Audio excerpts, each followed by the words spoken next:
Hello, hello, everybody. How are you doing? We are here for another Release Trapped Emotions Live. And today I wanted to talk a little bit about worthiness or unworthiness, which is actually the negative emotion that has us in low self-esteem, low self-value, low self-worth, low self-love, low self-confidence.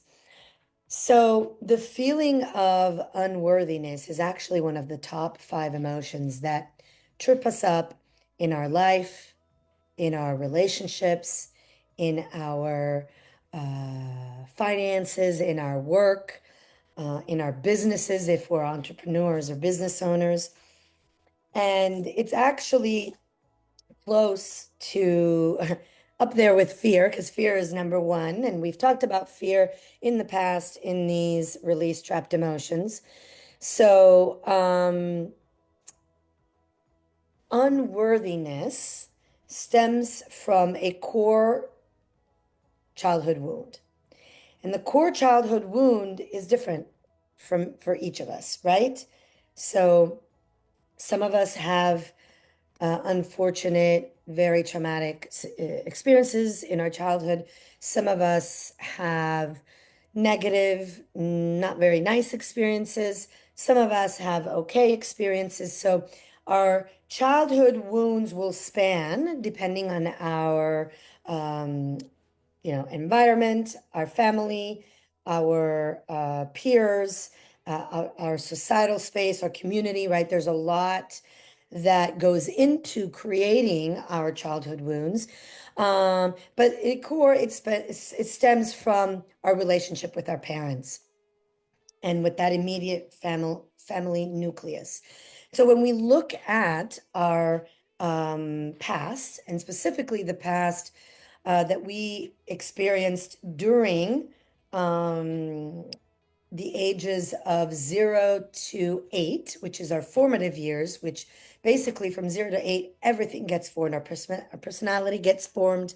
What we think about the world gets formed. What we think about ourselves self gets formed.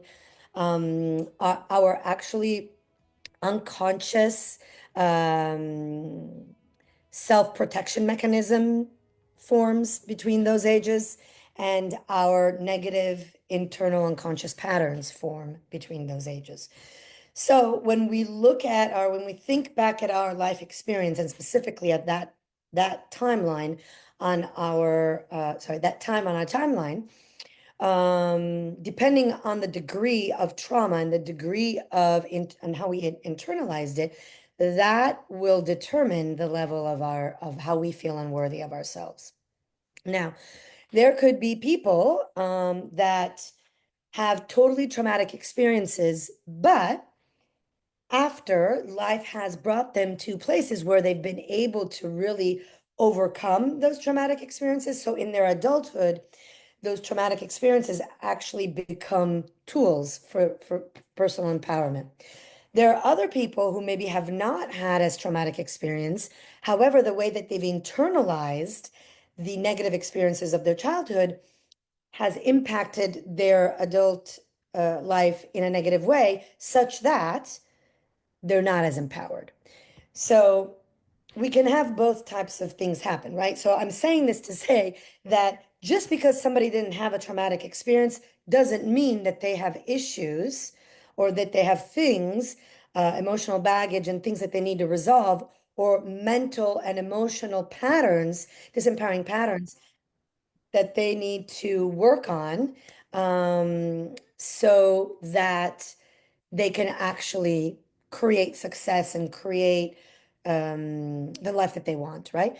And then also, just because somebody has had a traumatic experience in their life does not mean that they're, in that still in needing to work on that, right? So it's both, right? So it's both on the negative and it's both on the positive. So um, when we look at the way that we internalize our childhood wounds and our childhood experiences, and we look at it through the lens of feeling unworthy. So it's the lens of, how do I see myself? What do I think about myself most? Am I talking to myself? What's my self-talk? You know, am I talking to myself in a positive and empowering way, encouraging way? Or am I talking to myself in a disparaging way, in a negative way, in a putting down way? I can tell you, mea culpa, I used to do that all the time to myself, right? I was my worst critic. And there were these tapes that were constantly happening in my head, but sometimes I would actually even say them out loud, right? So those tapes, those internal patterns, emotional, behavioral, and mental patterns that we create on one side to protect ourselves, right? Because during those formative years, we figure out a way to keep ourselves safe, both emotionally and physically. So we create these patterns in our, these mental, emotional, and behavioral patterns in our subconscious that are unconscious to us. They're things that we just have now a habit of doing, and they're just automatic.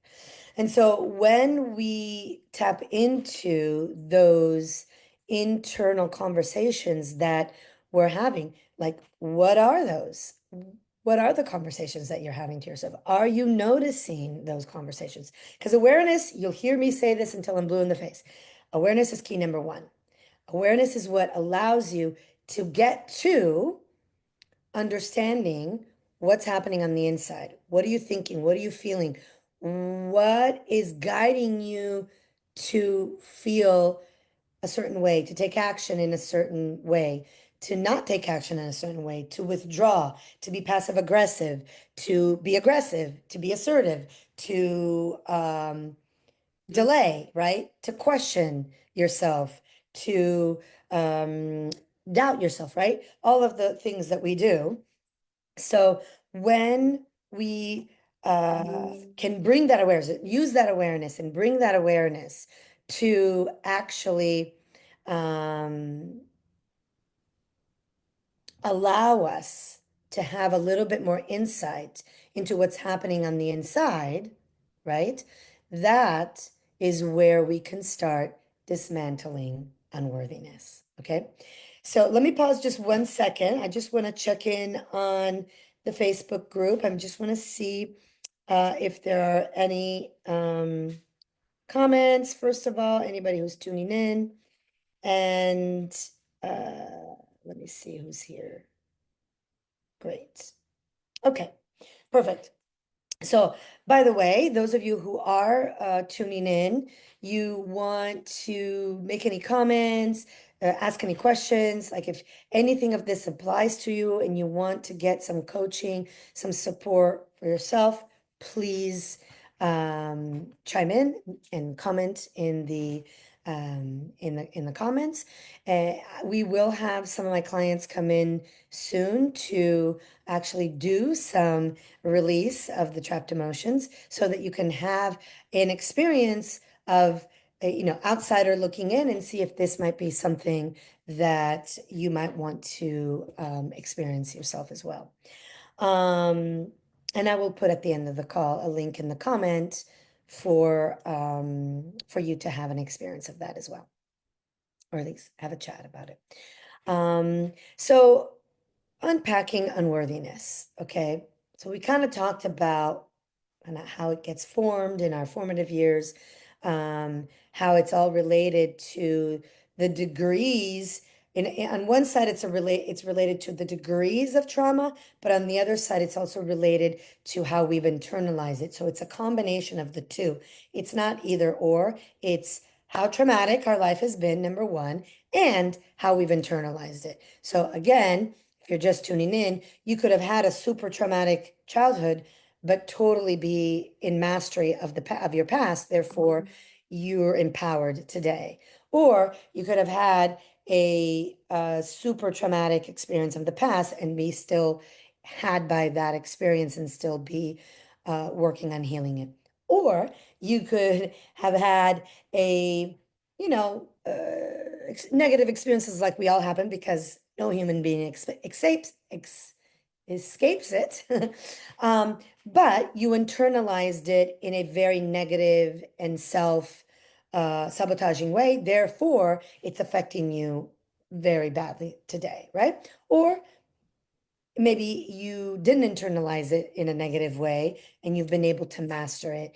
And so therefore you are now not affected by it, right? So there's those four kind of scenarios that can happen depending on the degree of trauma and then the interpretation, how you have internalized the experience.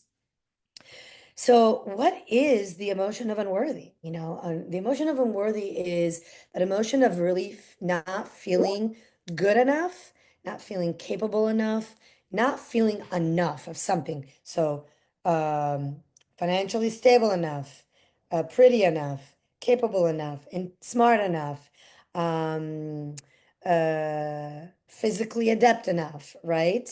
Um, Worthy, like valuable enough, lucky enough. That I find that happens a lot. A lot of people feel, especially depending on what their childhood experience and the tapes that have run um, in their head, how that has been internalized. So it's really part of you that doesn't feel enough.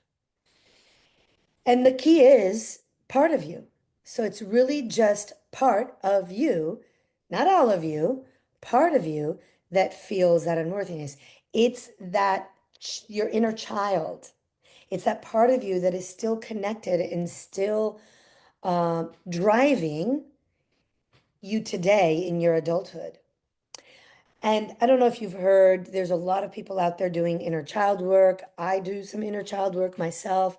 Um, it's not what I focus on, but I do it in part of my healing work with my clients. I focus on emotional mastery and really on releasing the trapped emotions in the subconscious and then reprogramming those newer pathways. But sometimes, depending on who I have in front of me and who I'm working with, if I feel that they need to do some inner child work, we do that. So you've heard, I'm sure, about inner child work, and inner child work is really working with that part of you that is still triggered into, still hooked into those childhood inner conversations that we've taken on because we heard certain things around us, our parents, our peers, um, our people at school, our teachers, right? People that we revered, people that we thought were there to take care of us, right? So things that we heard, and then things that we experienced, from the small little um, uh, emotional uh, kind of experience of negative emotion to the trauma, the big trauma or abuse, right? Um, so that inner child, that part of you, which is that inner child, is really who's feeling not worthy. And that tape of whatever that inner child, whatever that part of you at that time made up about yourself and the world and the environment around you, that's what's running still today. If you haven't resolved it, if you haven't released the emotions around it, if you haven't made peace with your past, right? So that part of you, only that part of you feels unworthy. Because then, if we look at the adult side, I am sure we can find many situations of accomplishments and goals achieved and love experienced and, opportunities taken and joy and happiness experienced, right? So then there's a part of you that's experienced a whole other part of life that is totally not connected to that. So when we understand that only a part of you is feeling unworthy, then we can work with bringing love and compassion to that part of you. So it's really bringing love and compassion to that inner child. It's bringing love and compassion to you in the moment when you're feeling not good enough, right? It's bringing love and compassion. It's instead of going to self beat up, self doubt, self loathing, you know, mm, self bashing and all of that. It's really just bringing love and compassion. And a lot of times I will help my clients create really powerful, what I call power affirmations, but really powerful affirmations that encompass what they really get to understand and learn from working with their inner child and working with dissolving that sense of not worthiness, of not feeling enough, right? But there could be some simple tools, right? Simple tools that I teach. I've talked about it on these lives before, the rubber band exercise, which is putting a rubber band around your wrist. And every moment, every time that you realize you're in a negative thought pattern, you snap yourself. So you're literally snapping yourself out of it. Um, Another way is, I don't know if any of you have experienced tapping, right? But tapping is an amazing tool. It's also a tool that I use when I work with my clients, but it's a tool that allows you to really tap in the meridians on certain meridian points of your energetic body to instill that new conversation. Now, it is a whole process, so I'm not going to go in and teach you how to tap. You can actually go on Google and put how to tap, and there's an amazing video from Nick Ortner. He was one of the got one of the first guys that really started publicizing tapping and using it for healing. So you can watch that, and that'll tell you all of the tapping points and how powerful it is. But one of the things that I also teach my clients to use when they do feel that they're in that sense of unworthiness and not feeling good enough. Now, I do want to just do a side note here. Sometimes we don't want to admit it to ourselves. So it's hard for us to have that awareness that we're in that not enough conversation, not enough feeling, because we bury it under the rug. We pile a lot of other things on it, um, so that we don't have to admit it to ourselves. So the first step is awareness, and the second step is to have a really heart-to-heart conversation with yourself to admit it, right? Because without that, then you can't go in and dissolve it and resolve it. Okay. So let me come back to, well, how could you use tapping in a very quick moment to get yourself out of that conversation while you have that awareness? So you can actually tap on what they call on the side of the hand, which is called the karate chop. And you literally, there's a meridian point that ends right here, and you can just tap right here and say, even though I feel. So you could say, even though I feel not worthy, right? Or even though I feel not capable, or even though I feel not pretty enough, even though whatever the not enough is, right? It could just be, even though I don't feel enough, it could just be that, right? But whatever the thing is, you just tap it, right? Even though I don't feel pretty enough, I love and accept myself unconditionally. Even though I don't feel pretty enough, I love and accept myself unconditionally. So you do that about 3 to 5 times, or you do it enough until you embody the I love and accept. I love and accept myself unconditionally. So actually feeling that you're bringing that love and compassion to that part of yourself, that inner child that is not feeling good enough for whatever is going on in the moment. So curious, those of you watching, anybody have any questions or any experiences of really noticing your negative self-talk around not feeling good enough? Put it in the chat. You can put in the chat um a uh, an instant that you maybe felt not good enough, and then maybe you were able to get yourself out of it, or an instance where you weren't and you just really couldn't um, just didn't have the tools to get yourself out of it. What did you end up doing? What ended up happening? Would love to hear some shares. Um, the other thing I would like to share about, unworthiness, when you feel unworthy, right? You don't feel good enough. You're not feeling good enough or worthy of anything. So then how can we expect to be worthy of love? So the love that we really desire and require, the income and the money that we want to make, the opportunities that we can open ourselves up to,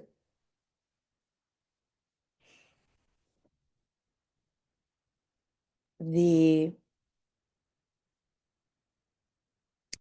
it's the heart opening of understanding your life, right? How are you meant to navigate life knowing that you are an emotional being, that you feel emotions, and that every time you are experiencing an emotion, there's an actual sequence of events that's happening on the inside. And I'll actually quickly go over that because I know I've talked about this in the past in other videos, but not everybody watches all the videos, right? So I'll quickly go through that sequence. So what happens is when we are experiencing life, the first line of defense, so to speak, is our emotions. That's the first thing that happens. So if you think about it, in any experience, especially some big experiences, whether positive or negative, the first thing that you experience is that wave of energy of that emotion, right? Whether it's happiness, joy, or sadness or anger, right? Just think about a time when you were angry. What happened? You felt that rush of energy, that rush of that emotion, right? So the first thing that happens is that you're experiencing this emotion. And so in that experiencing the emotion, you have to become aware. Remember, you have to identify. So remember, awareness is key number one. So you have to identify. So you have that wave of emotion. You're like, frustration, right? It's like, okay, well, why am I experiencing frustration right now? Why am I feeling frustrated right now? So you go, as soon as you identify, you go into trying to understand it, right? Trying to understand why you're experiencing that. Then when you have that understanding, maybe it's a trigger from the past, maybe because let's use the example of frustration, right? Maybe you've got too many things on your plate. Maybe too many people are asking too much of you, whatever that is. You now have an awareness that you're experiencing this emotion. You have somewhat of an awareness why. Okay, so you got that identification through the awareness. You have that understanding through asking your introspective questions. So then you can manage it, right? So then how do you manage it? Well, you take action that's different from your usual action, and it's action in the path of your goal. So if your goal is to feel less frustrated, well, then what do?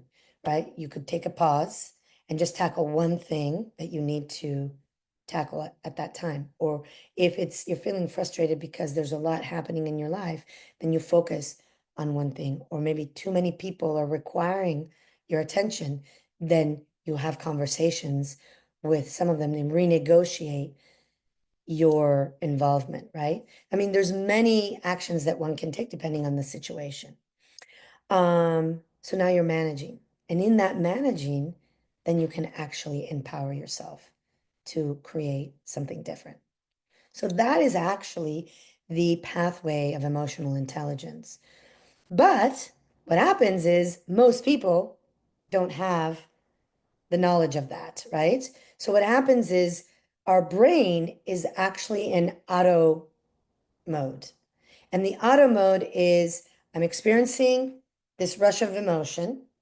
This emotion, I have to immediately give it a judgment, a connotation. So we judge the experience, good or bad, right or wrong, safe or unsafe. right? So we're judging the emotion. That judgment, that thought pattern, that conjecture creates a feeling. That feeling is what we act upon. From that feeling, we act. So we take action, and then from that action, we have a result. That is an automatic, constant 24/7 pattern that's happening because that's what the brain does. The brain, and this is neuroscience. So those of you that have dabbled in neuroscience know this. Those that haven't, but highly recommend that you look into Dr. Joe Dispenza, look into neuroscience just as a whole, because there's so much that most people are not aware of. There's so much that the research and science that has happened in the last 20 years for us to really understand ourselves deeper. But the most important thing is that in the science of our brain, the brain is constantly predicting. It wants to predict because it's trying to keep safe, right? And so how does it predict? Well, it can only predict based on past experiences.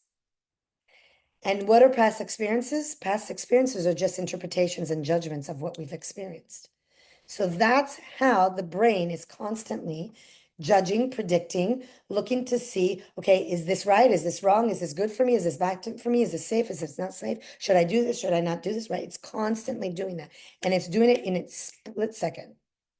And it's all unconscious and it's constant. So knowing that and knowing that in that split second, we're experiencing something, let's say we're experiencing, and obviously we're working with negative experiences and negative emotions, right? Because we want the positive and good ones.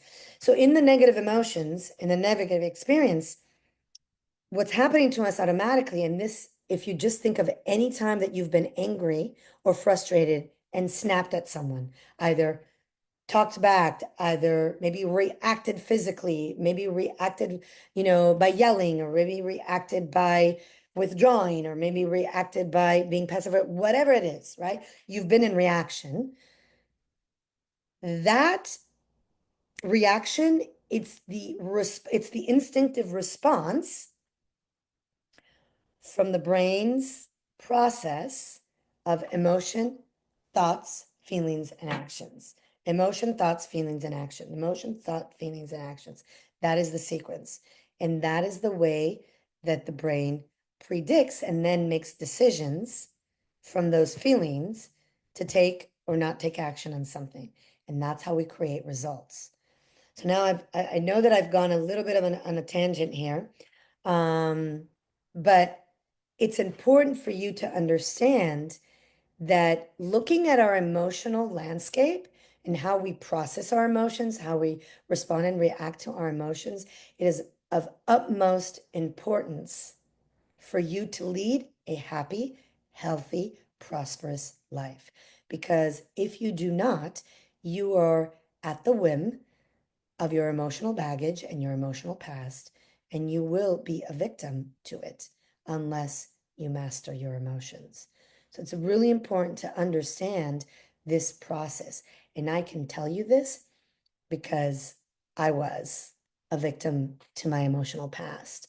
And it wasn't until I understood how to process myself through that emotional sequence, how to introspect and use my introspection and my questioning of myself and of what I was experiencing to find solution, to find a way out of that constant repeating pattern, and then understood how releasing trapped emotions is one of the main keys to really resolving our emotional baggage and coming out not only stronger, but with high self-confidence, high self-love, high self-value, high self-esteem, um,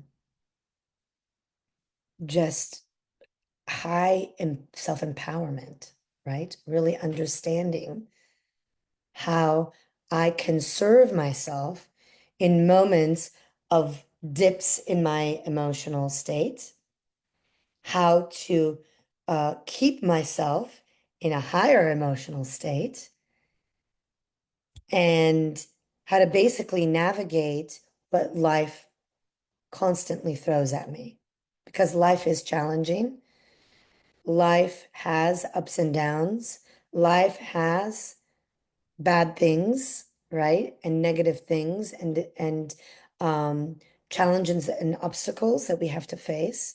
And so by understanding how to manage yourself in the dips and the lows, how to keep yourself up in the highs, that is what is going to support you in creating the life that you want, the heart expansive experience of life that you want, create the financial experience of life that you want, the relationship and romantic experience of life that you want, health experience of life that you want, anything. If we look at any of um, the areas of life that are important to any human being, health, wealth, finances. So health, finances, romance, regular relationship with self, right?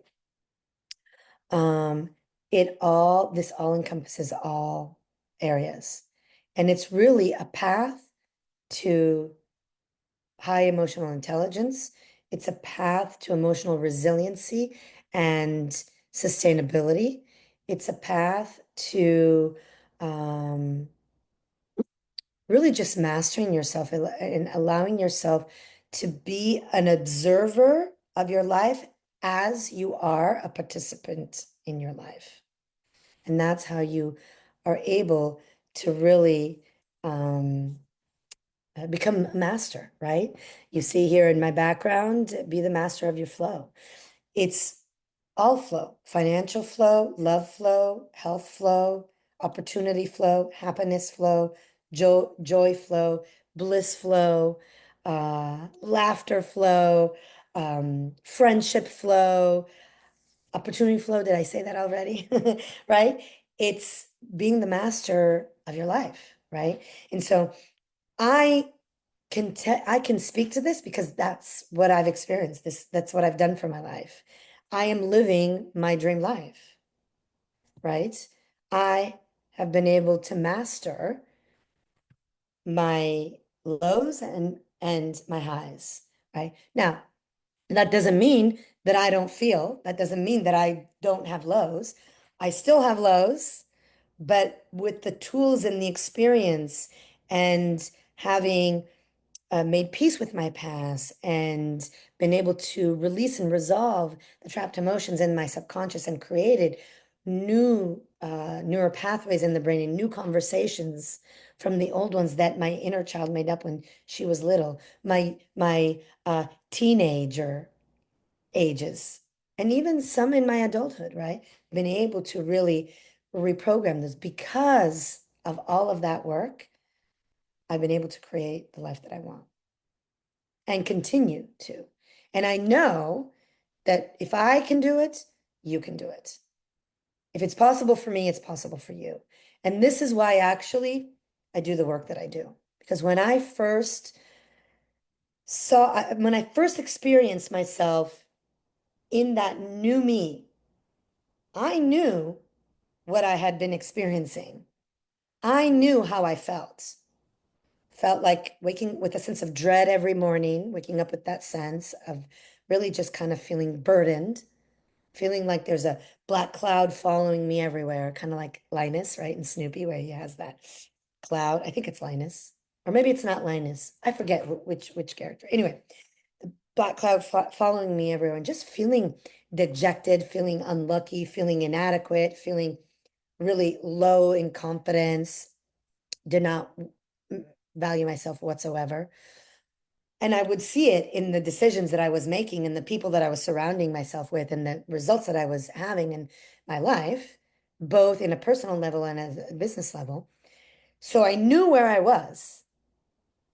And then when I got to where I got to was so expansive, was so heart opening, was so standing in possibility, was so feeling like the sun was shining all the time. No more black cloud.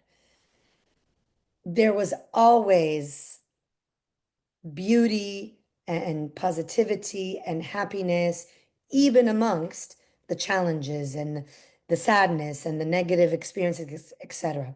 So I knew where I was before. I knew where I had arrived in that moment. And I was like, wait a minute.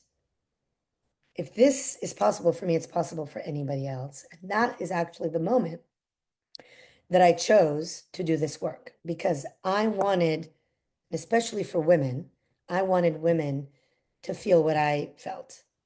I wanted women to feel how I felt empowered in that moment, to feel how I felt empowered as it related to my past, no longer a victim to my past, no longer had by my past, but I'd gotten my power back, really. That's how I felt. And I felt that anything was possible. I felt that I could absolutely step into the unknown, knowing that there were beautiful possibilities and opportunities for me without having to fear or feel bad or have the negative thoughts of like, well, that's not ever going to happen for me. Well, I'm not capable. I can't do that. Right? Who's gonna allow me to do that? All of those, you know, not good enough conversations that I was having. So that's when I really committed to doing this work for others. And I continue to do this work for myself too. I am constantly evolving and growing in my own journey as well, because there's always the next layer, right? At the beginning, when you start working on your um, inner self and on your emotional baggage, there's a lot of layers of that onion, right? There's a lot of layers. Then, as you get closer to the heart, there's fewer layers, but there's still always layers.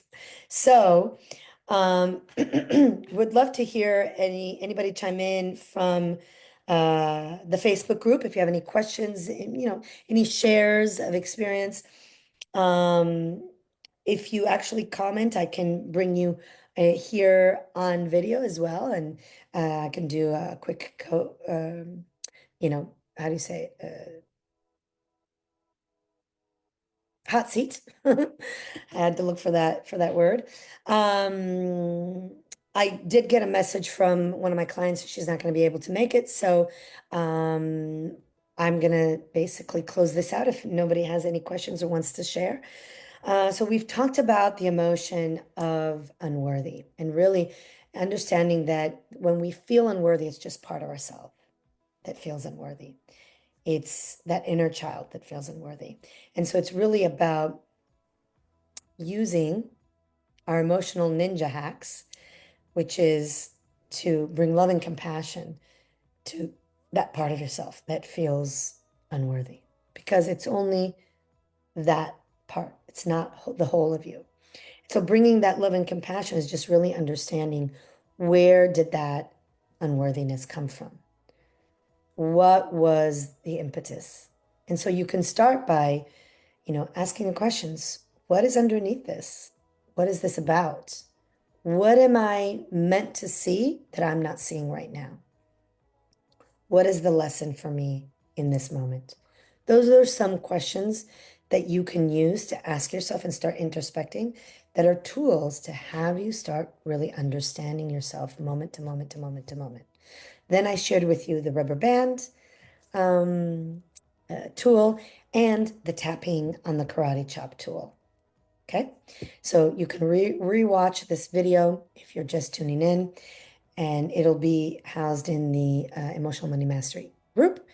And please reach out. I will put a link to my calendar if anybody wants to book a complimentary session with me. Understand it's an EQ assessment, it's an emotional intelligent assessment. It's really to understand where you are on the emotional intelligence scale.